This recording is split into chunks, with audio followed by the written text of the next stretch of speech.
Gentlemen,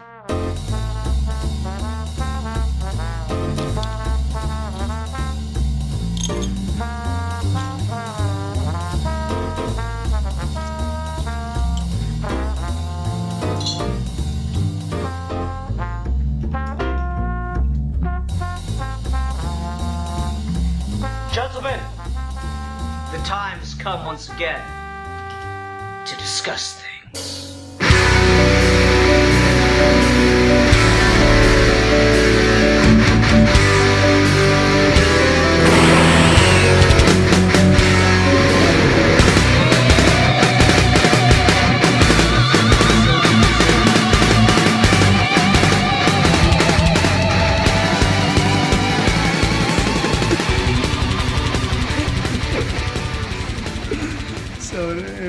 Hi everyone, welcome to another episode of Geeky Gentlemen. I'm Sid Part 2, joining me today is...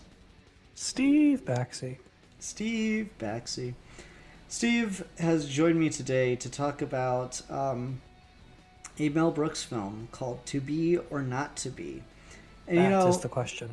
Yeah, me being the like quintessential hashtag YouTube grind setter that I am, I saw that Mel Brooks had a new movie out, History of the World Part 2, after 30 years, and Mel Brooks being 96, it seemed like a good grind set move to just do an episode on the movie that's not related to History of the World Part 1 at all, which is To Be or Not to Be, which is not even like a sleeper Mel Brooks film that people don't really talk about that often or is underappreciated. Like, people just don't know that this movie exists. Well, it's because it's not like really a Mel Brooks movie. It really isn't. This is probably the most adventurous I think he's ever gotten, with stepping out of his comfort zone for a film. Yeah, because he just acts in it, but he doesn't write it, he doesn't direct it, and it's a remake. So it's clearly someone else's love of the old 40s version, and Mel Brooks is like, yeah, fine, I'll produce it, and then just did it. I did not know this was a remake. That's really funny. Yeah, no, it's a remake of a movie from the 40s, and I have not seen the original, but from what I understand, this is 99% the same movie. That's really interesting. No idea. No idea. I'm a little hesitant to say he didn't write it because I know for a fact there are jokes that he reused from stuff before and after this.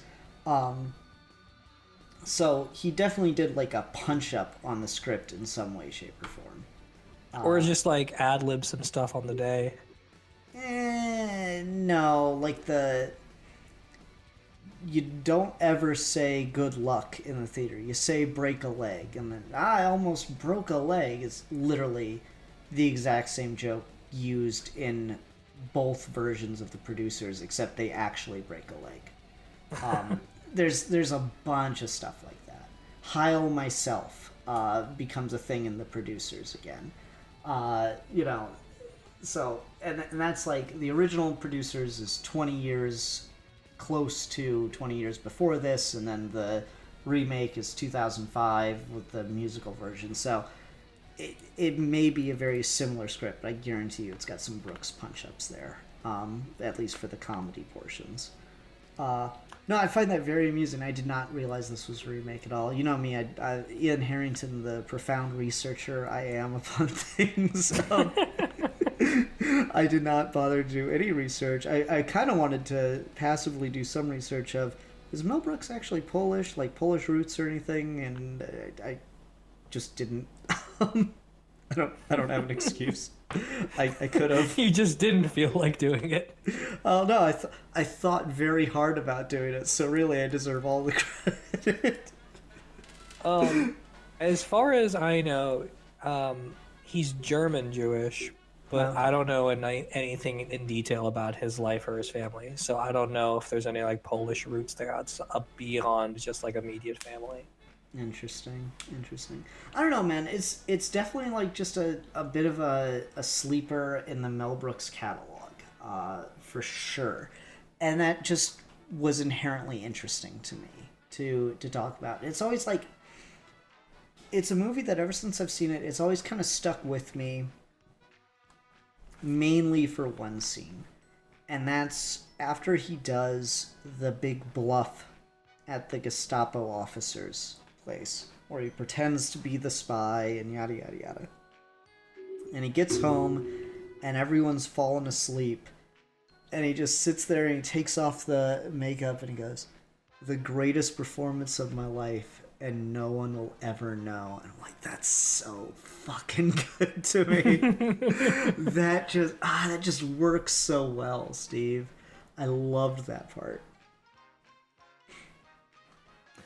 Yeah, it's interesting how this movie has these sort of weird bits of sincerity that get kind of sprinkled in. That's one of them.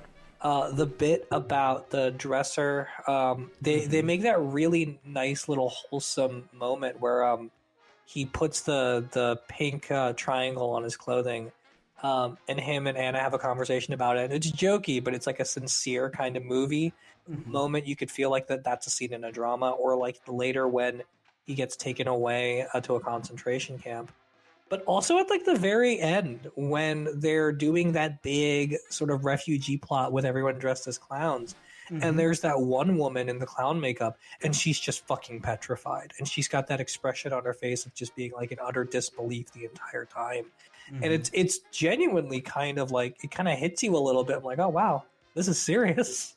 No, it is. It's like, it's genuinely tense and dramatic, and there's like, it's funny to find out this is a remake, because I kind of want to go back and watch it and see how much comedy was added to it for that reason, because just a lot of the comedy seems almost at odds with some of the deeper messaging, but I also think that's what makes it like a really interesting like project of a movie for him to have done. It's just such an oddball kind of film in that way, that the sincere and the tense moments and everything just really, really hits for me.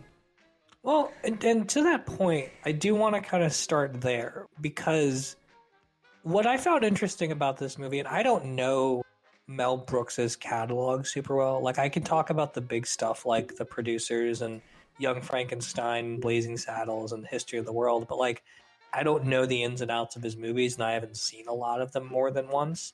So I don't know what his comedy is versus like what's other people's. But something I found kind of weird about the comedy in this movie is it definitely read to me like when I looked up that it was very near identical to the original, to the point where like they apparently just lifted entire bits of dialogue from the original movie. I could tell because it's a 40s movie, and a lot of the jokes and the pacing and stuff felt like a Marx Brothers movie. Okay. I don't know how much Marx Brothers comedy overlaps with Mel Brooks in particular, but there are just whole bits of like sight gags, like with the chair, or just like random dialogue asides that are played off as jokes, specifically in the very beginning when they're putting on the show for the first time, where they all just sort of play to me like, oh, this is a Groucho Marx bit. I mean, to an extent, but I think that is also, like, if not the stuff that directly inspires Brooks, the stuff that Brooks is often, like, harking back to. I mean, if you watch, like, Blazing Saddles, you know,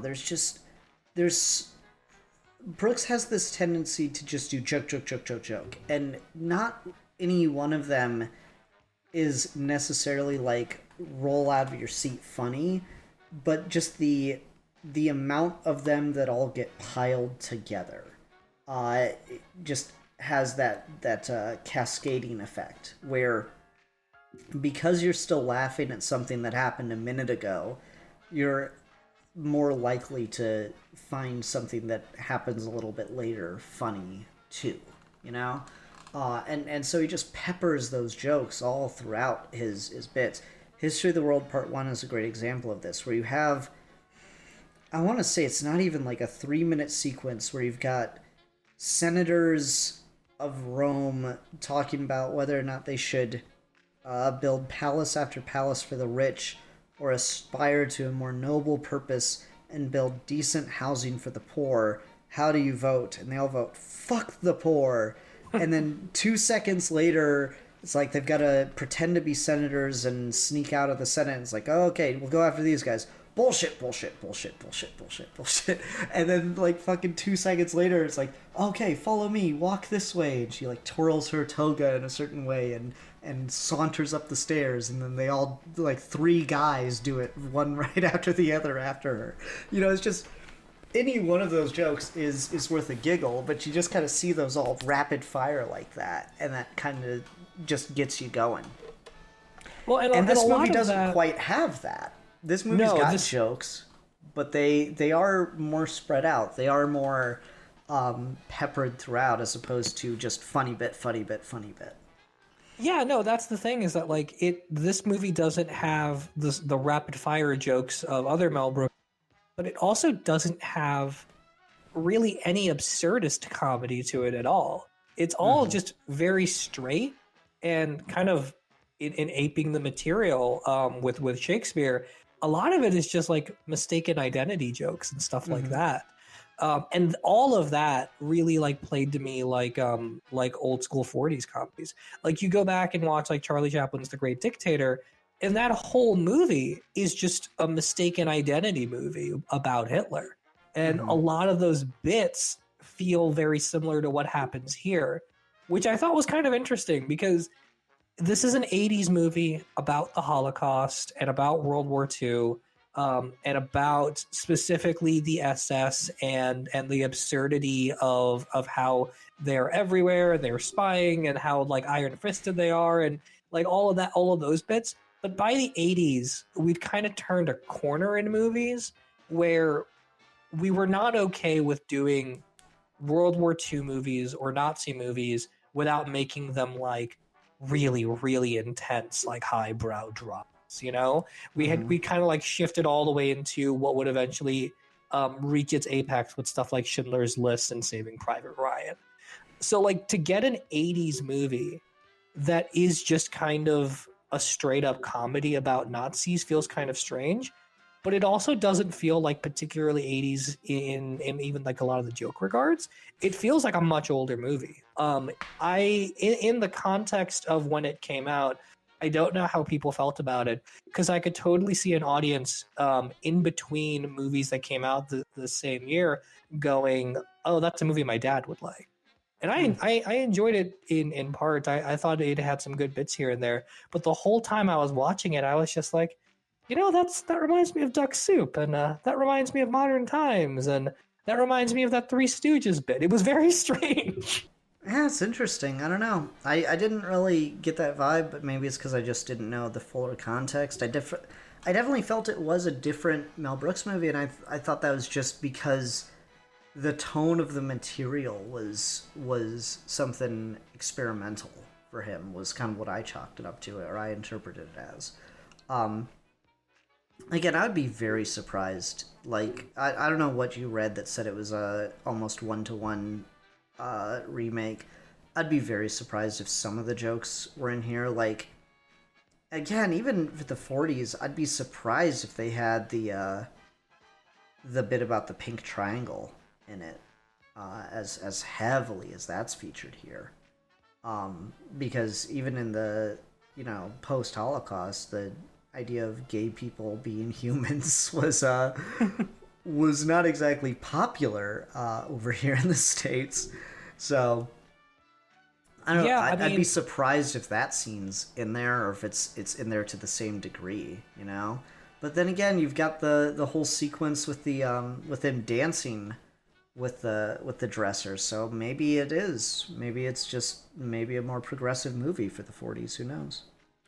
Yeah, I mean, I would love to go back to the original just to kind of compare what is and isn't in it, because I could totally see some of the stuff like you said with the pink triangle being like modern additions, or maybe just making explicit what was more like old school Hollywood implied, because you get a little bit more freedom in the 80s. But yeah, a lot of it, I could see why someone would argue that this is basically just a verbatim remake, because a lot of it did sort of feel to me like an older style of movie, except for the ending with the airplane bit. And even that, to a degree, I think you could finagle. a lot of this felt to me like a play where you got like 3 major locations and everyone's entering in and out of the same 3 rooms. And in old school movies like Marx Brothers movies, all 3 of those sets would be connected, so you could kind of just get the actors from one area to the next area to the next area and just like shoot effectively the whole movie in one spot. And this movie kind of played to me like that, where it almost got distracting at a point. I'm like, we haven't really gone anywhere except the theater and the apartment and that one Nazi office. And here we are at the apartment and the theater and the one Nazi office. Oh, hey, look, we're back at the office and the theater and the apartment. And except for the ending, we never leave there. I've never been bothered by the idea that film needs to be changed locations, or like this should just have been a play. I'm like, nah, it's fine. You can shoot a movie all in one fucking room. I don't care. Well, I'm not saying you can't shoot it all in one room. Like 12 Angry Men is a good example of like an entire 90-minute movie placed in just one room. And that 100% works. It's a great, great movie, and it's directed super well. But I think the problem sort of comes in where when you're starting to shoot a movie like it's a play versus giving each of the locations kind of their own distinct feel to the service of whatever the scene is doing. So in a lot of older Hollywood movies, you didn't have a choice but to kind of use those 3 locations. And so you do a lot of like physical comedy or like continuity gags because you're going back and forth between the same spots so much. So the audience kind of get used to how a room looks. And so you start to mess with it. That's kind of the foundation of that whole Marx Brothers bit, where they just keep progressively moving furniture from one room to the other because they're connected, and you just keep changing what one room looks like so it becomes the other room by the end of it, and they've swapped places. This movie, kind of like The Odd Couple almost, it really feels like it's operating on theater logic, where when 2 characters are in a scene talking, it's as if the whole rest of the world falls away and it's just them interacting, and then something comes in and breaks it in moments where it feels like there's just way too much time. There's a lot of really great gags with Christopher Lloyd. Christopher Lloyd as like that random SS officer who just keeps getting berated for no reason is really funny to me. He's getting out of it with his Heil Hitlers. That's so funny. Like with him, like it that sort of becomes like the breaking point where it's like, oh, he's the timekeeper almost, where it's like these guys have been talking for like a full 5 minutes with nothing else happening. Let's get him to like break the scene and then move to the next location. It feels like it was directed for theater, not like it was directed for film. Which is funny because that's been a like consistent complaint about a lot of Brooks's more modern films, and I guess like anything past your History of the World or Blazing Saddles kind of thing, is it gets complained about a lot that this just doesn't really translate. This doesn't really need to be a film because it's with that. That was the big complaint about the 2005 Producers, to the point where the director of that is or at least was the stage director for the Broadway adaptation of the Producers. That's funny. And like, it doesn't really need to be film, and it just feels too much like the play, and like it's not taking advantage of the film. Like, I don't know. There's a pretty fucking massive set pieces in this movie, but okay. Like, you got fucking 50 grandmas parading down the streets and doing a big number on their walkers. I feel like that's kind of using the scope of the film, but maybe that's just me. Anyway, I don't know, it's interesting, and I think just, like, it's hard to say this, wholesale, but how many comedies really need to be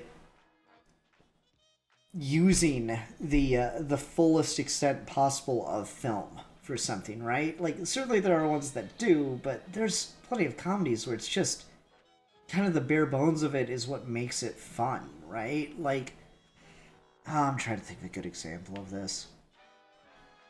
Even something like The Hangover, which was a huge hit when it came out, right? They're just kind of like going around Vegas or in a hotel room or whatever. And it's just mainly character dialogues and interactions. And every so often you have like a big moment where something crazy happens, like there's a tiger in the bathroom. But those are all like you could probably get away with that on film. You probably couldn't, or on stage. You probably couldn't show the tiger in the bathroom, but you could get that gag to happen by just opening the bathroom door, which is off stage, and you do the roar sound effect or something.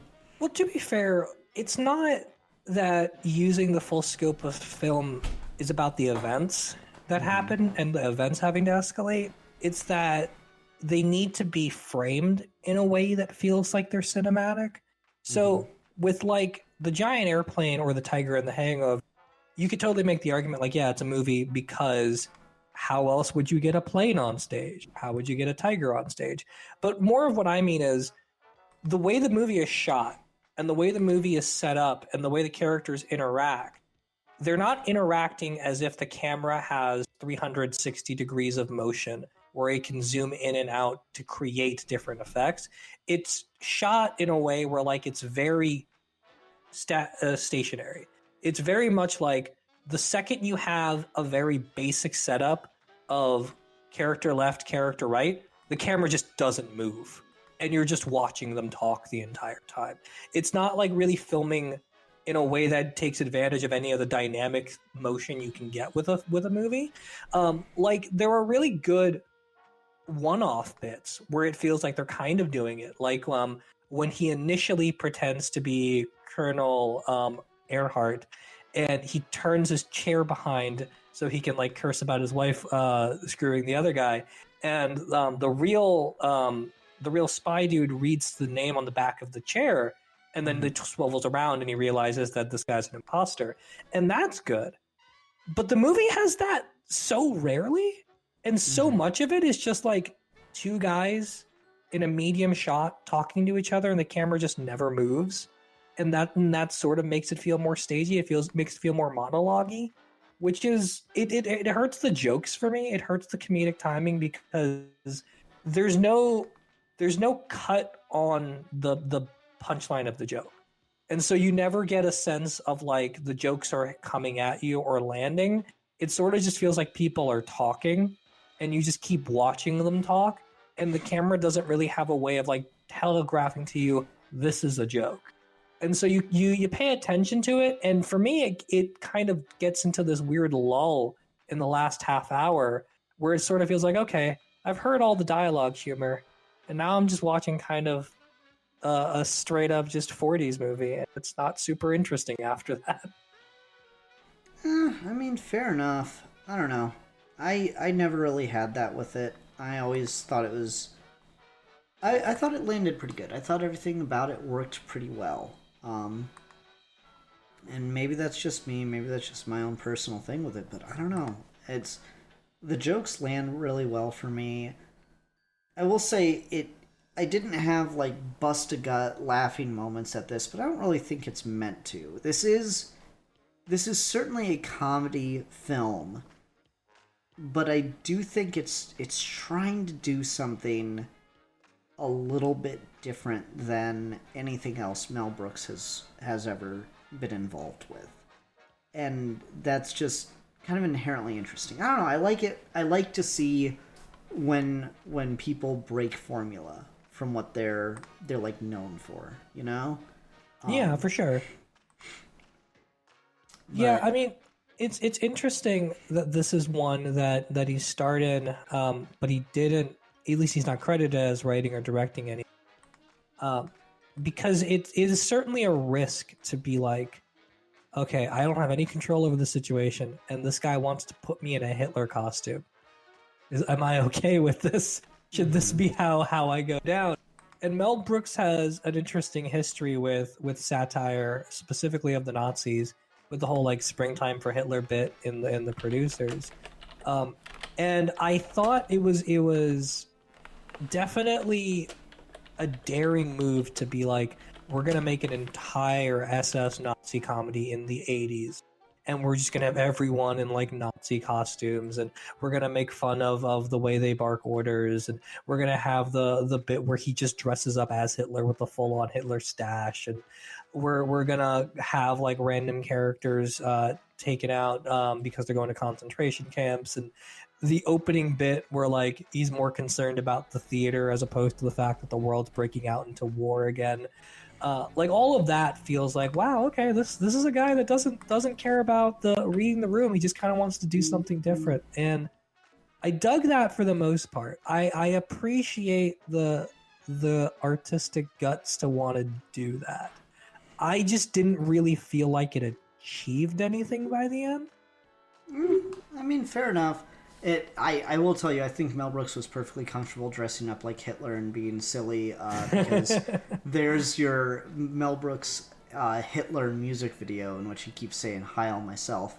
I think he's Incredible. a really big fan of that joke. Like, I think that's his thing. That like Mel Brooks will probably have that put on his fucking tombstone when he dies in 150 years. Dude's 96. Yeah, I don't know. Like, I really liked the characterization for this, in all honesty. I thought that was just... It was interesting, because we start out, and this guy is just... Not only is he not a good person at the start of this, I don't think he ever really becomes a good person. He is just a person with the opportunity to do good things, and by happenstance chooses to do so. Mostly to save his own life, but just kind of along the way, he has no other choice but to do the right thing. And I found that really interesting. You know? The whole movie, or not the whole movie, but like a good chunk of this movie, he's trying to find a way to just like get out of it, or essentially to just exist as he did and maybe even be a collaborator, right? But he just doesn't have that option. And he kind of sums up why he doesn't have that option, because he keeps meeting with the Nazi censorship board and trying to convince them that like Shakespeare wasn't a Jew, and that there's a way that he needs to have Jews and gay people and gypsies in theater, otherwise he can't do anything, because that's all theater is. And just...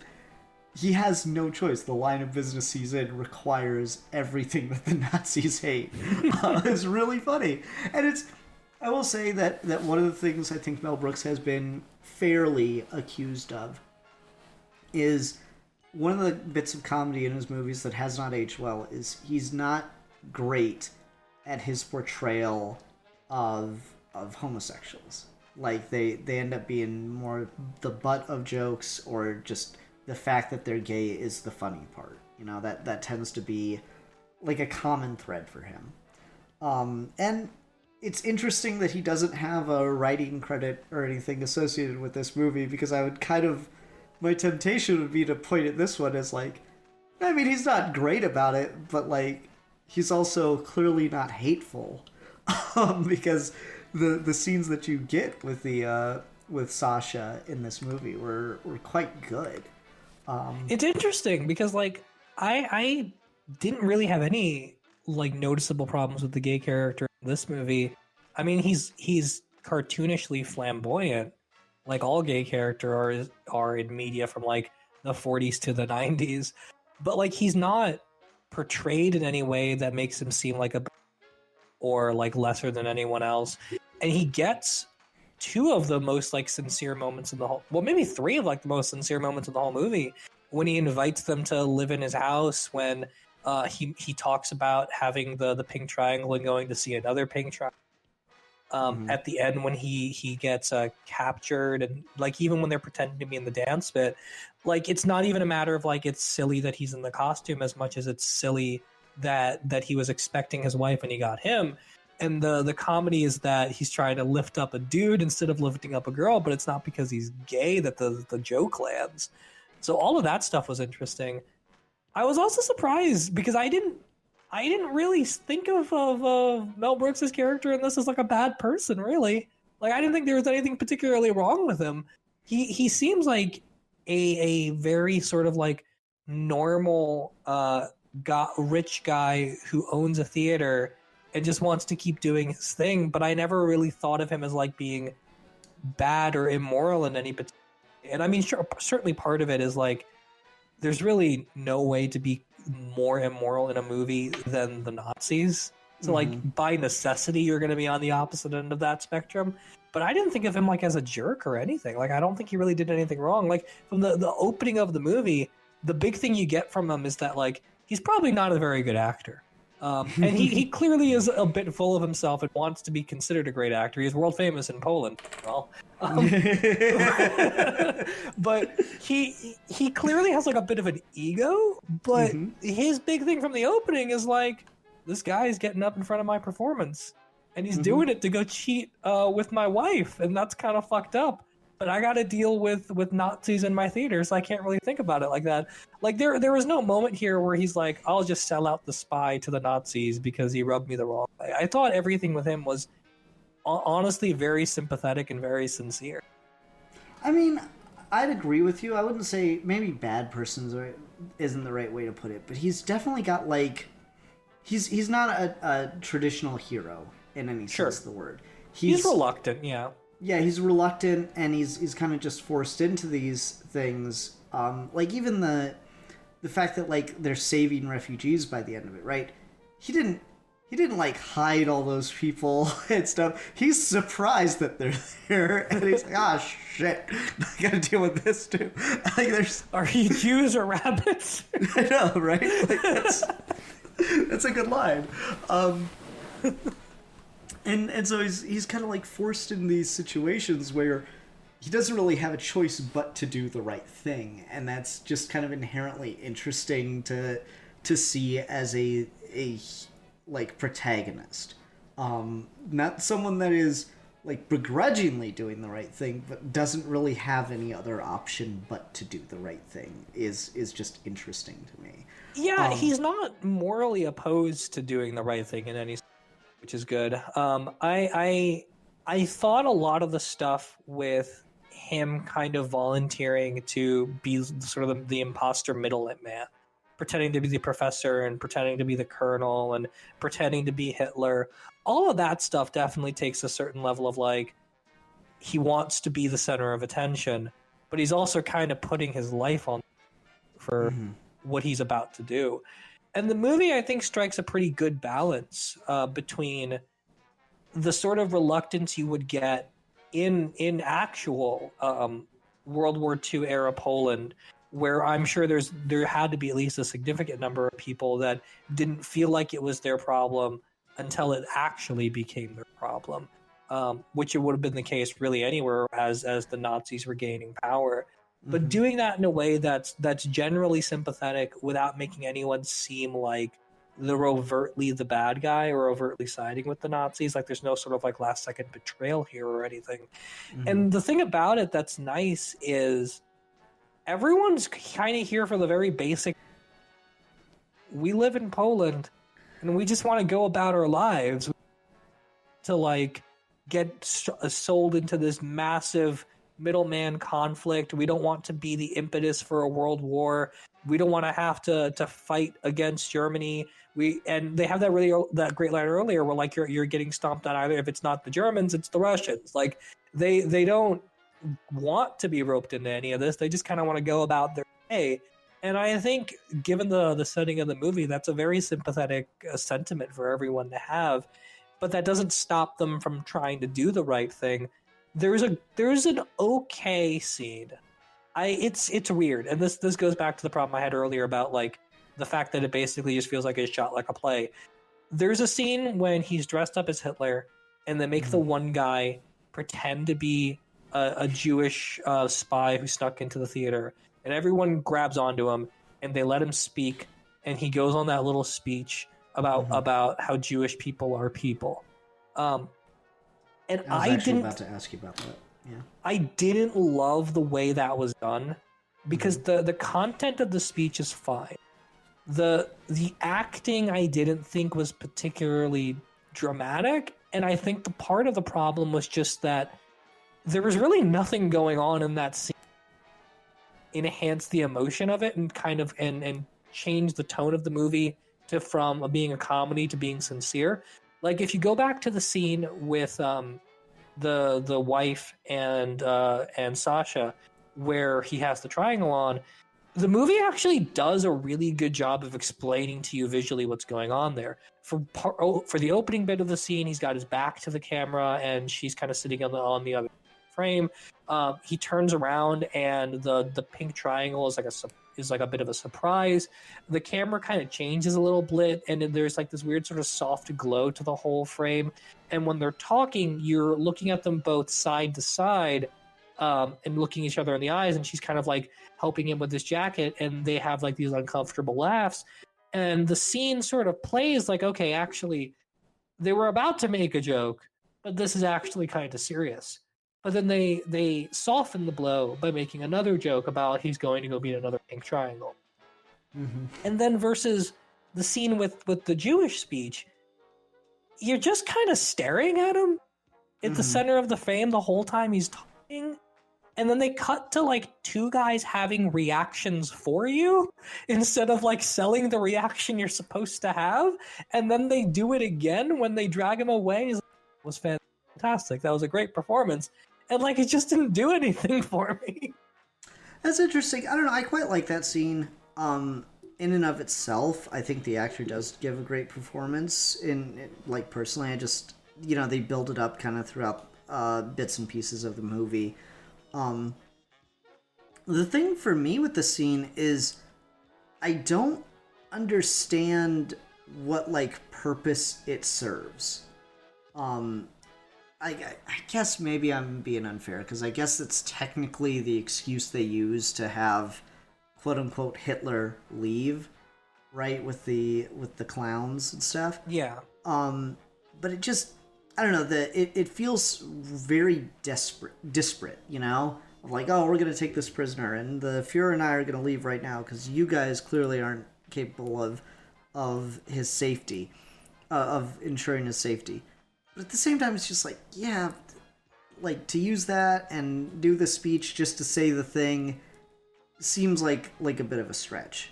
But at the same time, it's a really good moment to use a literal Shakespeare scene or Shakespeare soliloquy in a movie about this very modern thing. I don't know. I like it and I don't, and I'm conflicted on that scene for sure. The Shakespeare of it all is really interesting because I don't know 100% what the read on it is. Because the movie's called To Be or Not to Be. That's Hamlet's famous speech in the opening of Act 3 of Hamlet. And To Be or Not to Be basically is just like, should he kill himself or should he not kill himself? Mm-hmm. But like in the context of the play, it's also this more sort of existential question of Hamlet as a character that's caught between indecision, where he can't commit to one thing or the other. And his inability to commit as a character is effectively the same as like, is he going to live and make a choice, or should he just kill himself because it's going to be inconsequential either way because he refuses to do anything, he refuses to take any choice or any action on his own. And then you've got the soliloquy that one actor does there, and then at the end you've got that bit where he's like, they're in the country of Shakespeare now that they're free because they land in England. And you put all of that in context with this is a theater trope, and the fact that all of these disparate, marginalized characters come together into the theater, and they put on a big clown show for the Nazis. Something I love that so much. That's so good. Yeah, no, that's such a good image. It's just Nazis laughing. It's a little bit like when theater in movies to watch Modern Times. Like, it's an old trope, but I love it because it's such good irony. But there's that, and then there's the whole like famous thing of like, historically, the Nazis burned and banned a lot of art, and the Nazis are the origin of this sort of modern idea that all modern art is bad and classical art is where everything's at, because it's all about like the perfection of the human form, and the perfection of the human form just so happens to be like muscular statues of David and shit like that. And so like grounding it all from beginning to end in Shakespeare is interesting, because Shakespeare's characters all have very common ideas about mistaken identity and the sort of like weird plays of the bureaucracy and how it will stumble over its own foot, and royalty in Shakespeare almost never like works out the way you would hope it would. Everyone's always kind of plagued by something, and so it's sort of like a fun sly commentary on the idea that like the SS in this movie, they're kind of just buffoons. They don't really know what they're doing. But I don't really know where else to go with that. It feels like it was trying to pin itself so hard on this satire of it's a comedy about the Nazis, but it's grounded in saying something about Shakespeare and art, and I just don't quite know what the hell it's saying. I mean, fair enough. I don't know if I've got a read on that aspect of it or not. I think you're right. There's probably something there, but that kind of seems to be the problem. Is there's something there, but it's not spelled out enough to be read into very far beyond just maybe the surface level of the idea of Shakespeare exists. Yeah, Shakespeare is just like the eternal symbol for good art or something. Yeah. I don't know. It was interesting. It's definitely not like my favorite Mel Brooks movie or something, but it's got these scenes that stick with you. Again, that moment of him just coming back, it's like the greatest performance of my life, has just always stuck in my memory as like, that's a good fucking scene, man. Like, for real, that's a good ass scene. And just, Brooks is an actor, but he's not like an actor, you know? He's more like plays a part. Mel Brooks always in some way, shape, or form plays Mel Brooks. He's never like disappeared in a role, right? I think that's the closest he's ever gotten right there. It's just that idea. Just like, not even just that whole movie, just that scene in and of itself. Like, you don't see Mel Brooks anymore. You see the guy, you know? And I thought that was a pretty cool moment just to see happen on screen there. The first half of the movie, that sort of ends with that moment, where he's like the greatest performance of my life. I thought all of that was genuinely very entertaining. Like, I love the bit where he first pretends to be the Nazi colonel, and then he pretends to be the professor, and then when he goes into that room and he tries to like say like he's buddies with the Fuhrer, and he like berates him for making the pickle joke, and that's his way to kind of get out of the uncomfortable, like, oh, maybe he's on to me. And then that stuff coming back later, or that stuff, the stuff he does with the professor where he pretends to be the colonel, coming back later when he goes meets the real colonel and copies his dialogue, where he's like, oh, they called you concentration camp Earhart or something. Oh, so they call me concentration camp Earhart. I thought you'd react like that. I thought all of that was really fun and really, really entertaining. I think that's when the movie's at its best. Mm-hmm. And then it kind of has to loop back and do it again when the plans start to fray. And then I think that's really where it loses me, is like after that point, I'm like, oh, I've heard all the funny jokes. Okay. The fact that he has to go pretend to be the same guy again does feel a little like they're spinning their wheels a bit. They do a decent job of trying to make it feel fresh and not just like the same thing over again, because now it's not just him pretending to be the guy. Now it's got like the body of the actual guy in the room, and so he has to pretend that the actual guy is the imposter and do like the genius thing of shave his beard off real quick, which is of course the most like convoluted situation to get him there, but you gotta also respect just the brilliance of doing that. I know, and they're putting the fake beard on. Yeah. No, it's clever. It's clever as hell. Also grinds the pace of it to a halt for me. Especially because like that's another bit where I feel like the staginess of it replaces the film of it, where he gets the idea, he looks at the beard, then he walks into the bathroom and starts getting the foam lather going to shave off the beard. And then it cuts, and they're outside of the room talking about like, oh, he hasn't freaked out yet. It's only natural. And then he comes at the door, and he makes the joke about like, I think your friend's dead, and on in that moment, it sort of feels like you just kind of warped the cinematic language and the movement of time from that scene to the other, because like no time at all passed between that cut. So like there's no time to like register, oh, he's gonna have to be really careful about shaving him quickly, and there's gonna be some tension of can he get it done fast enough and hide the evidence and then put the beard on there, because we don't see any of that. And he's just immediately at the door. So like time just flies by. And then when you get there, he's already got the beard going. But like in a better version of that scene is hijinks ensuing because he's trying to shave the beard off and put the fake one on, and he's worried about them coming into the door, and they just don't do any of that. That feels very much like, oh, that's a thing you can do on film, but you can't do it on stage. So we'll just cut. You might be right. I don't know. It's just a scene for me that like I definitely feel the fact that the limited resources, right? Like, oh, we can't really introduce a whole nother character for him to pretend to be or anything. We've got like this limited casting, so I think you're definitely right on that.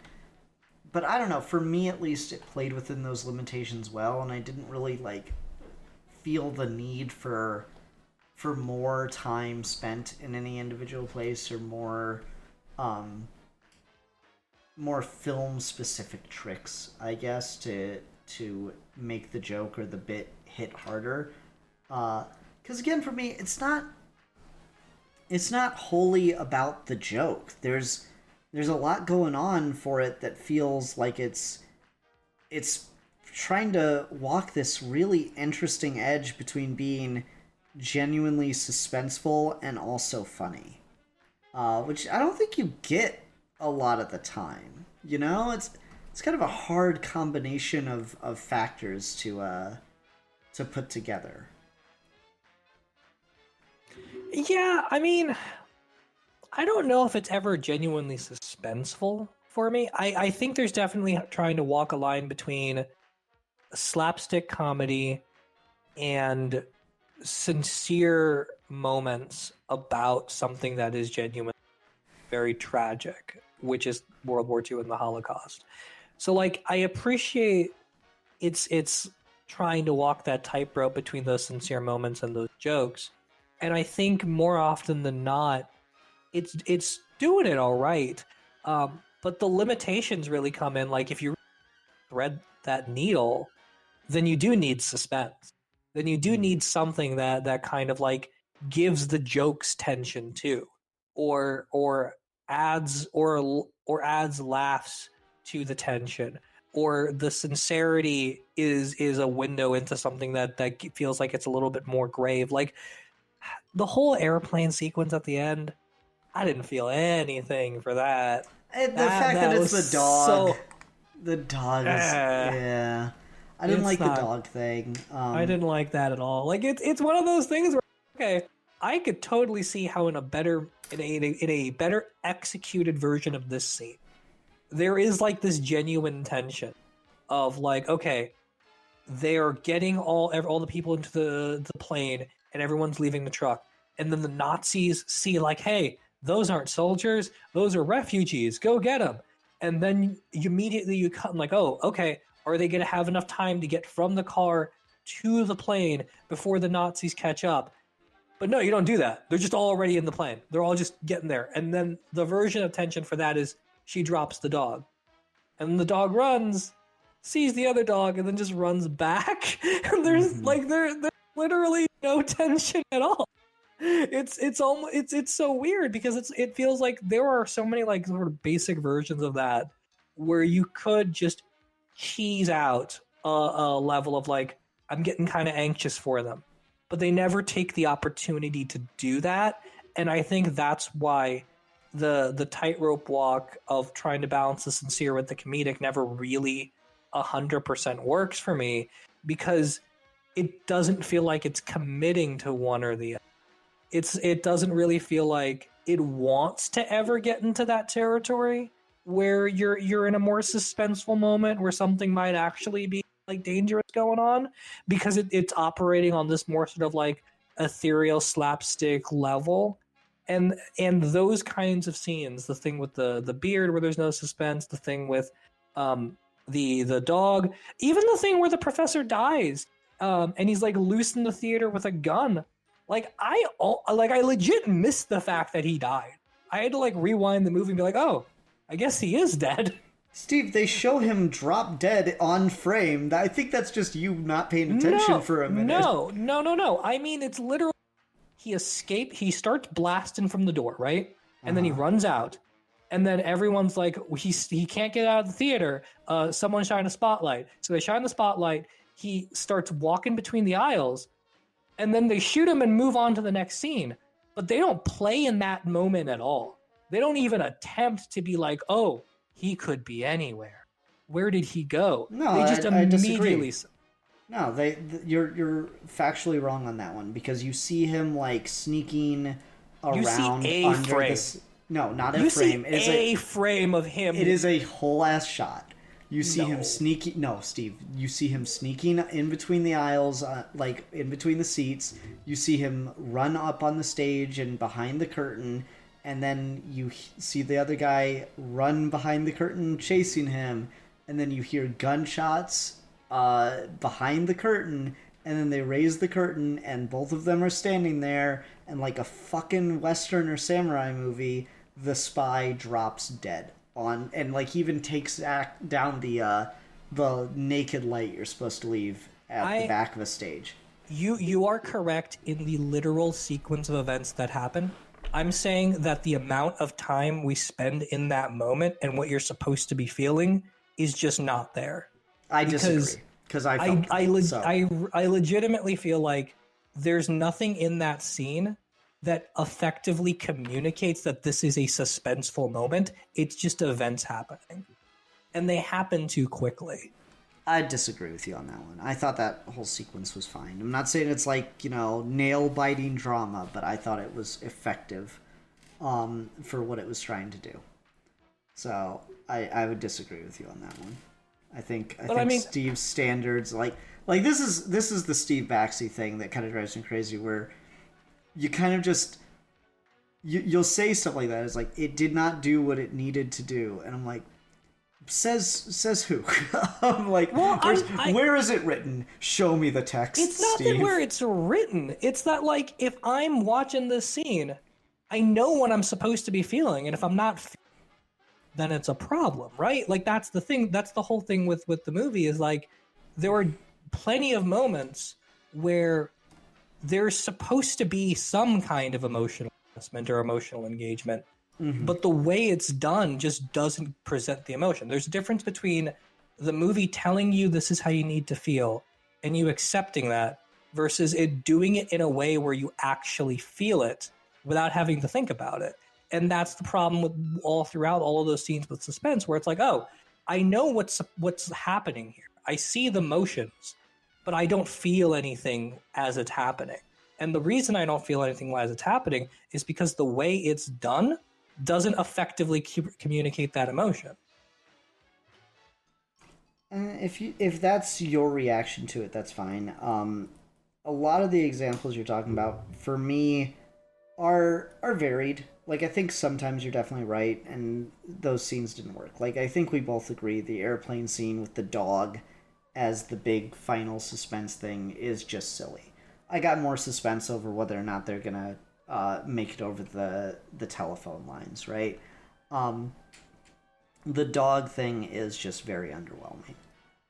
But the action or the suspense of the spy in the theater, I thought worked pretty well. Again, within the context of, there's still like jokes going on during that bit, right? I survived. He missed. And not on me with the spotlight. Like, those jokes worked within the context of it, but it is still working as a more suspenseful / action-driven moment of the film. So I think just like anything, your mileage varies. For me, I don't think I agree with you on any of these, on a lot of these takes outside of the airplane scene. I mean, that's fair, but I at the end of the day, there's a version of this movie that's a lot tighter, that feels more entertaining to me, and that feels more like I'm watching a movie instead of a play that's being shot. And if it just took any of those opportunities, I would have enjoyed it. Because there's definitely something here, but it's just not done in a way that I think is particularly well executed. That's just like your opinion, man. I mean, yeah. It's my opinion after watching the No, I mean, I think that's all fair. I'm not gonna tell you you're like dead wrong on any of this. It's definitely not like a. I think there's a reason that it's not super well remembered or like held in high regard. Yeah. I don't think it's an amazing like forgotten gem, but I also think there's still an interesting story going on here. There's just interesting stuff being done with this movie, and I like that about it. It's experimental, at least for Brooks, in a way, and I just like some of the choices made here. I will say, what's her name? The actress that plays Anna, I think is probably the best actress in the whole movie. I think she's great. She steals every scene she's in.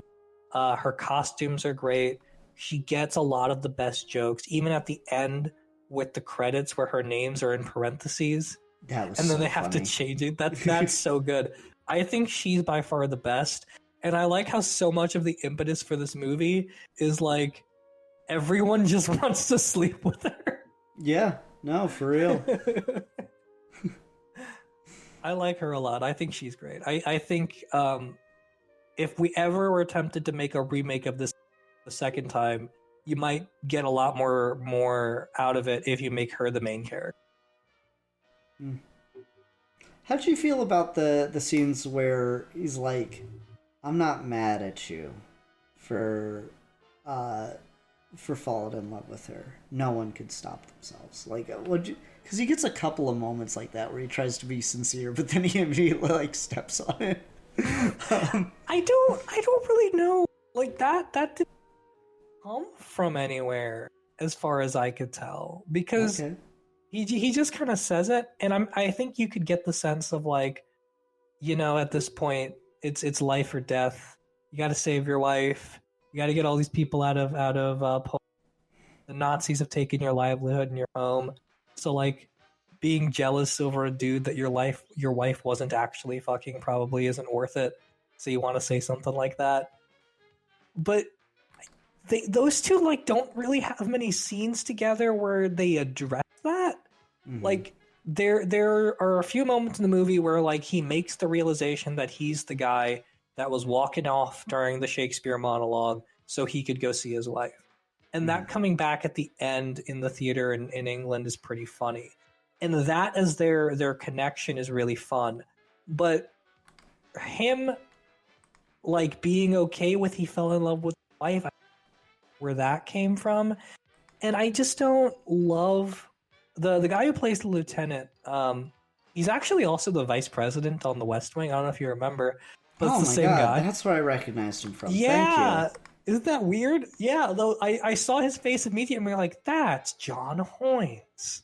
That's the guy who was going to deliver Bartlett the South. But I saw him immediately. I'm like, oh, this guy. And he's got moments where he comes off as kind of charismatic. But I just didn't feel like a lot was going on. He felt kind of empty-headed to me. So maybe that was it. It's like I think Mel Brooks was giving like a very like full caricature of a performance, and then he was just kind of fillery. He felt very much like this is the star of a 40s spy movie about World War II with like the big brown bomber jacket and running around in the rain, and he's got a gun and he needs to kill a spy, but like it's not really about him. Like I maybe that's the joke, is that he is kind of just like empty-headed. It's someone else's movie that he happens to be in. Yeah, exactly. Like it's probably something like that. I didn't really care for like any of their moments together outside of the one joke where he's asleep in the bed and he's like, hang on a second, and he starts like doing the Shakespeare monologue and the dude gets up instinctually.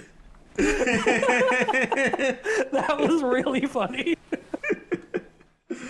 I forgot about that already.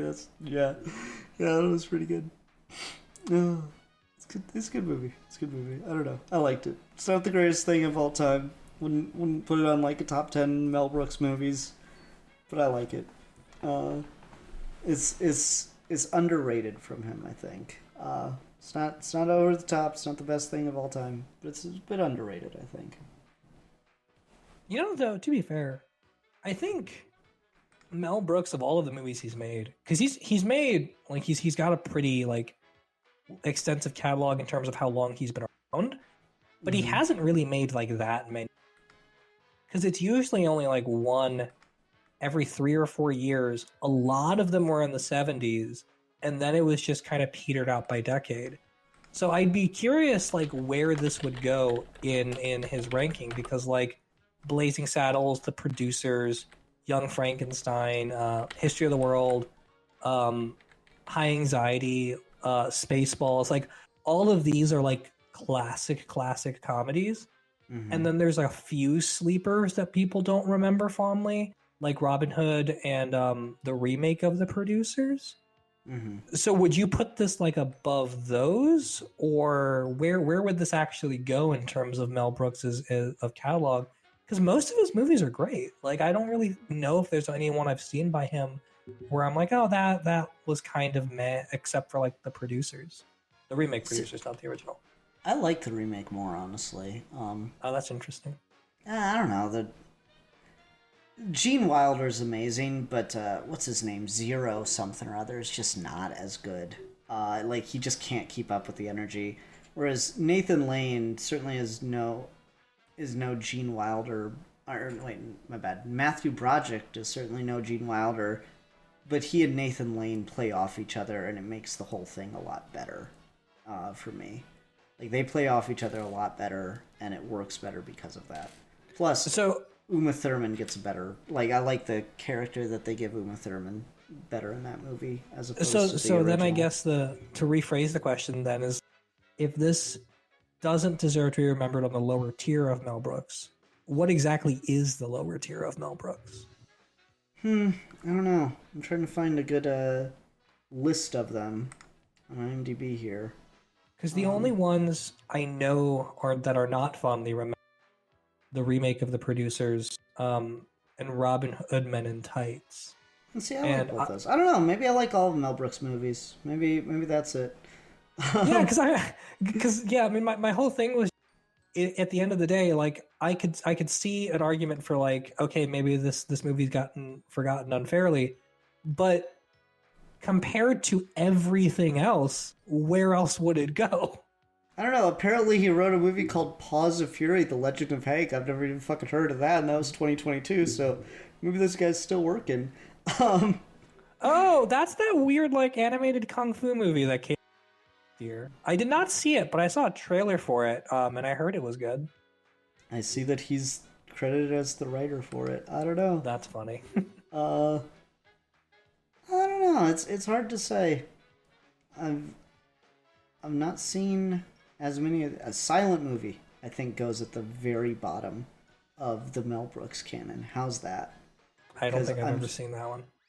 It's got one good joke in it, and that's when they don't say it because it's a silent movie about some guys making a silent movie, but they text to speech or speech to text that they're going to hire Mel Brooks to be, or not Mel Brooks, they're going to hire Burt Reynolds to be the star of their silent movie. And so they drive over to Burt Reynolds' house, and you know it's Burt Reynolds' house because there's a big banner out in front of it that says Burt Reynolds with his face on it. It's the one good joke in the whole movie. That's really funny, actually. might have to watch that one. Yeah, I have not seen that. I'm me just on Wikipedia. I have not seen Silent Movie. I haven't seen Life Stinks. Life Stinks, I think you would actually really enjoy. Okay, I'm gonna have to give that one a try. I have not seen 12 Chairs, and I've seen Dracula Dead and Loving It like one time. I think Dracula Dead and Loving It is a better adaptation of Bram Stoker's Dracula than Bram Stoker's Dracula is. Yeah, I remember we had that call. But yeah, I mean, I have not seen enough. I guess maybe my problem is just I've only seen the good Mel Brooks movies. I don't know.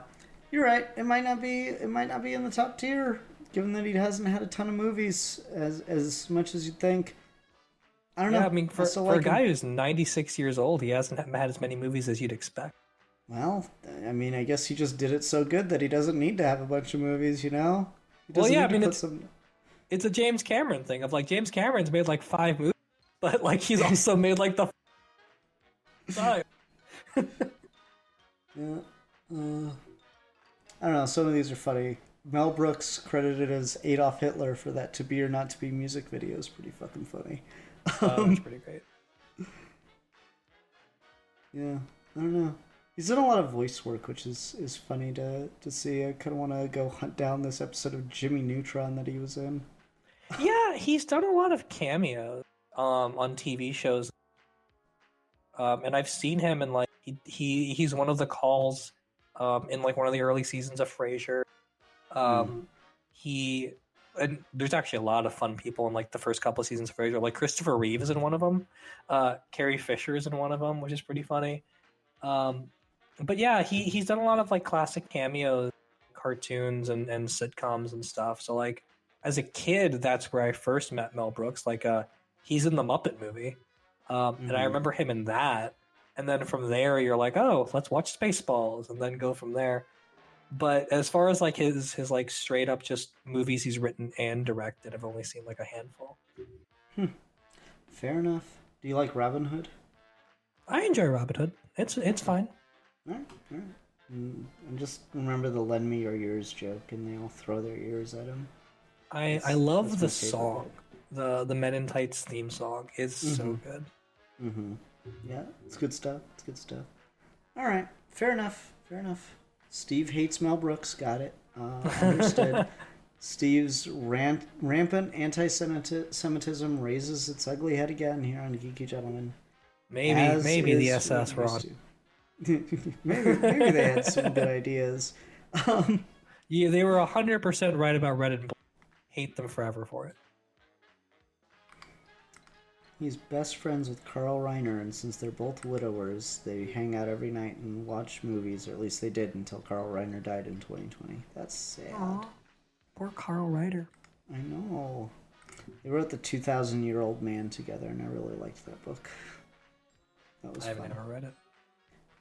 It's the bit that sticks with me for it so much was, oh yeah, I knew Jesus. He used to come into my shop. Good kid. Only bought water though. It was weird.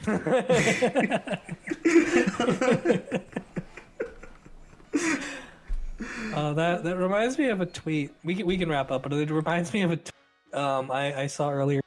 It's like, imagine being in Rome when they crucified Jesus and you only knew him professionally. Like you get home, it's like, honey, they crucified our carpenter.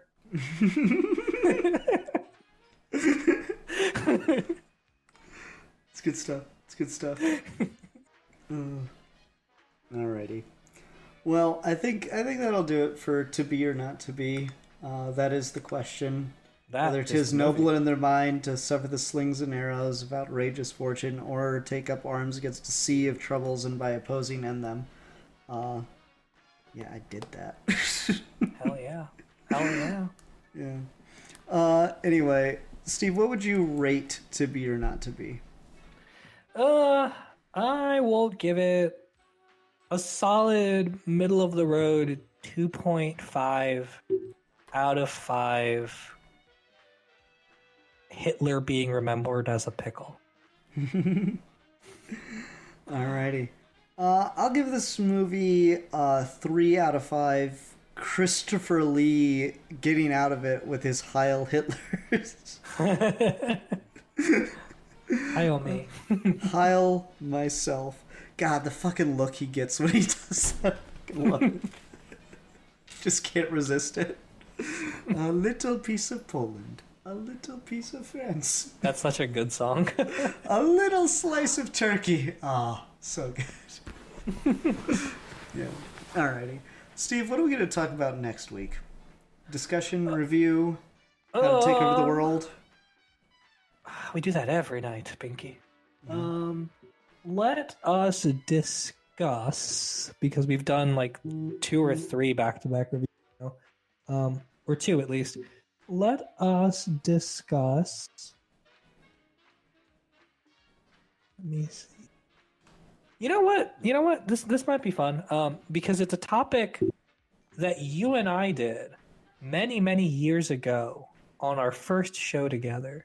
But I think it'd be fun to repeat now that it's been like 10 years. Mm-hmm. You want to revisit political satire?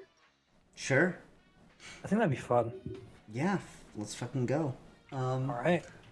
Do you think we should rewatch the episode to see if we just be repeating ourselves? Have our opinions changed that dramatically? I mean, I don't remember what the fuck my opinion was. So I will probably rewatch the episode at work or something and just see what it is. But I imagine it'll be pretty cringe because it was me from like 10 years ago. Yeah? I mean, what's your thought gonna be about me if you listen to that, you're like, man, my opinion's really cringe, and then just the whole time, yeah, Ian, you're right. I just sit there and go, man, my thoughts haven't changed, Steve. There's definitely like a plateau where like after a certain age, you don't change. But I will see if that plateau hit for you 8 years ago or not. Yeah. All right, sounds good. Everyone, thanks so much for watching. Until next time, I'm the Philosopher. And I am not enjoying the movie. And we are your geeky gentlemen, and we will be discussing things.